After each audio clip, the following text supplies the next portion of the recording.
Nombreux ceux qui ont à se prononcer concernant le retour du Seigneur en 2023, tel que la chaîne de retour de Christ. Il y a ainsi Amérique Soka qui prétend que le retour de Christ se fera plutôt en 2030. Et d'autres ont à dire ce se fera en 2037. Quant à nous, et dans notre marche prudente, nous préférons de nous abstenir. La chose est que, toutefois, nous devons nous préparer. Nous devons maintenir notre robe propre. Si le Seigneur vient justement en 2023, que notre robe soit propre. Qu'il vient en 2024, que notre robe soit propre. Qu'il vient en 2025, que notre robe soit propre. Et quand même qu'il viendra en 2030, tel que a évoqué Émeric Soka, notre robe ainsi doit se maintenir dans un état de parfaite blancheur. Je fais cette très courte vidéo pour formuler cette question. Au travers d'Apocalypse 5.2, il est dit qui est digne d'ouvrir le livre et d'en rompre les sceaux. Et personne dans le ciel, ni sur la terre, ni sous la terre ne peut ouvrir le livre et même le regarder. Et les anges se mirent à pleurer, car il ne fut trouvé personne qui était à la hauteur d'ouvrir les livres et même de le regarder. Et au verset 6, il est dit, « Je vis au milieu du trône 4 êtres vivants au milieu des vieillards, un agneau qui était là comme immolé. Il avait 7 têtes, 7 yeux, qui sont les 7 esprits de Dieu envoyés par toute la terre. Il vint et prit le livre de la main droite de celui qui était assis sur le trône. Quand il eut pris le livre, les 4 êtres vivants et les 24 vieillards se prosternèrent devant l'agneau. » Alors, les anges n'avaient pas la compétence pour ouvrir le livre, c'est simplement que la Bible dit que le ciel et la terre appartiennent à l'Éternel. Donc, compte tenu que les anges, la terre appartient à Dieu, les anges n'avaient pas cette compétence afin de pouvoir saisir ce livre, car dans ce livre étaient contenus les fléaux, les séries de malheurs, ou bien encore de catastrophes qui allaient se répandre sur la terre. Donc, les anges se trouvaient dans une incompétence par rapport à cela, car la terre, le ciel et la terre, et les mers, et tout ce qui est, sont à Dieu. Donc, ils n'avaient pas la position pour pouvoir ouvrir ce livre et même en regarder. Mais c'est Jésus le Christ qui avait cette capacité, cette autorité afin de pouvoir d'abord saisir le livre, ensuite de rompre les sceaux. Alors, une série de catastrophes s'abattront sur la terre. Et je fais cette très courte vidéo en vous posant cette question. Et nous savons que l'Église de Christ, ceux qui ont maintenu leur robe propre, ne connaîtront pas la grande tribulation. Ceux qui seront dans la grande tribulation, ce sont les 5 vierges folles. Les 5 vierges folles, ce sont que seulement ce sont des gens qui simplement allaient à l'église, mais qui n'avaient pas une vie de sanctification, qui n'avaient pas une relation réellement sincère avec le Seigneur. Et ce sont des gens qui ont commencé par l'esprit, mais qui ont fini par la chair. Et de cette question que je désire vous poser, si aujourd'hui que nous ne pouvons pas offrir une pleine résistance à ce monde d'aujourd'hui et ses convoitises, comment ceux qui n'auront pas pris part à l'enlèvement de l'Église, comment seront-ils résistés pendant la grande tribulation? Ma question est la suivante. Alors que nous sommes dans un temps encore qui nous est favorable, que nous pouvons encore pratiquer notre foi convenablement, pour la plupart, comment saurez-vous offrir une résistance par rapport aux tribulations à venir, par rapport aux persécutions dans lesquelles que vous serez exposés? Et vous saurez peut-être dire que, à la vue de l'Église enlevée, alors, voyant que cela c'est une réalité, eh bien, vous vous consacrez davantage. Cela n'est que de la poudre aux yeux. Souvenez-vous de l'histoire de Lazare ainsi que de l'homme riche. Au moment que Lazare et l'homme riche va décéder, eh bien, l'homme riche se trouvait dans une position inconfortable. Il était dans un lieu terriblement où ce qu'il avait à être tourmenté. Et il se disait au père Abraham, il demanda au père Abraham que soit envoyé auprès de sa famille quelqu'un d'ici afin d'avertir sa famille de se conformer et de ne pas se trouver dans le lieu dans lequel il est, car le lieu qui se trouve, c'est un lieu terrible.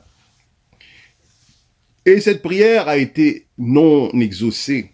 Vous comprenez que alors qu'il s'adressera au père Abraham, mais la personne qui devait répondre à cette prière, ce n'est non le père Abraham, c'est Dieu, car c'est Dieu qui a l'autorité sur ces formes de choses. Alors, cette prière a été longtemps non exaucée. C'est jusqu'à récemment, dans notre ère, que le Seigneur ainsi a ravi et ce nombre de ses enfants afin qu'ils puissent plonger un regard dans l'éternité. Et après, ainsi, émettre un rapport de ce qu'ils ont vu. Et malgré cela, nombreux ne se sont pas conformés. Malgré cela, nombreux sont demeurés dans leur péché, dans leur vie de départ. Et ils n'ont pas bronché malgré tout cela. Et c'est ainsi que pendant la grande tribulation, ceux qui ne seront de l'enlèvement de l'Église ne peuvent pas prendre cela tel qu'un appui sûr pour dire que, compte tenu que l'Église, ils ont assisté à l'enlèvement de l'Église, et bien toutes ces choses en sont véridiques, alors ils se conformeront. Et cela n'est que de la poudre aux yeux. Ils ne pourront pas offrir la moindre résistance. Et selon Apocalypse 6, il est dit que une robe leur fut donnée à chacun. Il leur fut dit de se tenir en repos quelque temps encore jusqu'à ce que fût complet le nombre de leurs compagnons de service et de leurs frères qui devraient être mis à mort comme eux. De ce passage, il est question de ceux qui sont martyrs pendant la grande tribulation.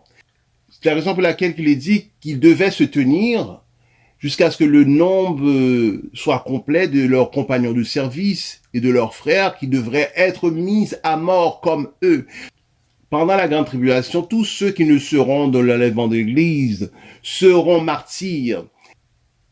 Selon Apocalypse 14, 11, il est dit, sera tourmenté dans le feu, le soufre devant les saints anges et devant l'agneau. Et la fumée de leur tourment monte au siècle des siècles. Ils n'ont de repos, ni de jour, ni nuit. Ceux qui adorent la bête et son image, et quiconque reçoive la marque de son nom, c'est-à-dire que quiconque ont à recevoir cette marque, qu'il en soit sur la main ou bien sur le front, eh bien, ils seront tourmentés, ils seront ainsi déversés dans la géhenne, et ils auront sur eux une damnation éternelle. Ceux qui ne seront de cet enlèvement, ils ne seront se dissimuler, ils ne seront aucunement se dérober ou encore se cacher de cela à cause de la montée de la technologie. Et ils ne peuvent ni acheter ni vendre, c'est-à-dire que ils ne peuvent non plus manger, ils ne peuvent encore moins se vêtir parce que les habits comporteront des puces.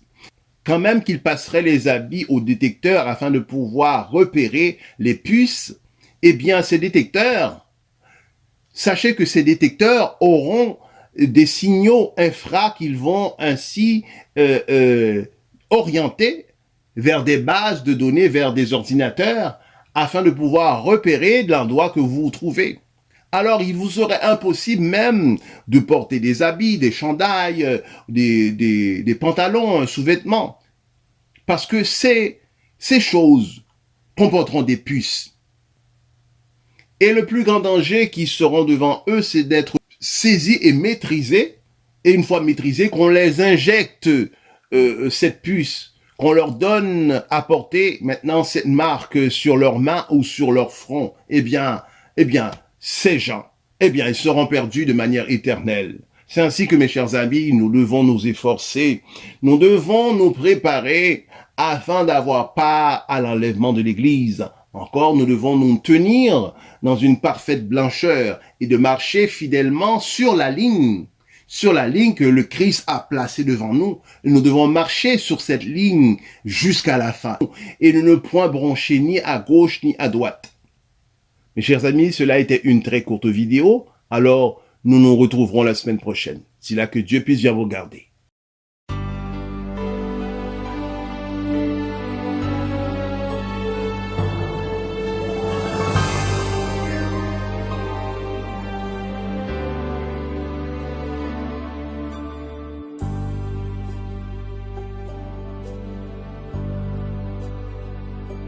Je sais qu'un jour, mes yeux verront Jésus.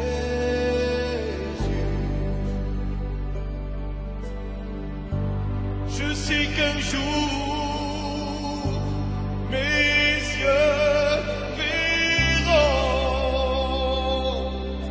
Jésus.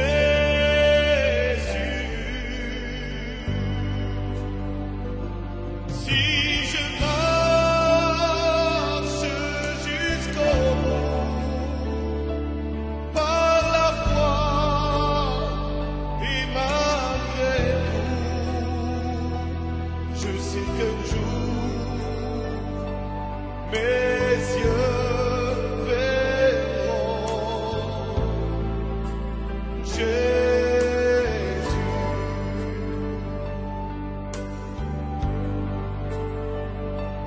Jusqu'au bout, je veux te suivre dans les bons, les mauvais jours. Avec Dieu, mourir c'est vivre. Avec Jésus, oui pour toujours. Je sais qu'un jour, mais